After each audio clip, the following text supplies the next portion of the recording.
పాల్కొండ మండలం కేంద్రంలో గల ఇంటిగ్రేటెడ్ హాస్టల్లో జిల్లా పరిషత్ ఉన్నత పాఠశాలకు చెందినటువంటి విద్యార్థులు నివాసం ఉంటున్నారు. అయితే అక్కడి నుంచి ఇక్కడి వరకు సుమారు 2 కిలోమీటర్లు రావడం పోవడం అనేది జరిగేది గతంలో. వారి యొక్క బాధలు మరి వర్ణనాతీతం. అయితే వాళ్ళ సమస్యలను ప్రభుత్వం దృష్టికి, జిల్లా కలెక్టర్ గారి దృష్టికి కూడా నివేదించడం జరిగింది. అంతవరకు వాళ్ళకి ఇబ్బంది కలగకూడదని మరి స్వయంగా మరి పాఠశాల తరపునే మేము ఉపాధ్యాయుల ముందుకు వచ్చి వారికి ట్రాన్స్పోర్టుని ఏర్పాటు చేసినాం.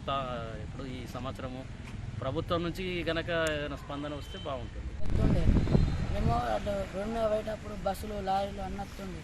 ఇప్పుడు ఏం బాగాలేదు, ఆటో పెట్టిరు మంచిగా ఉన్నాయి.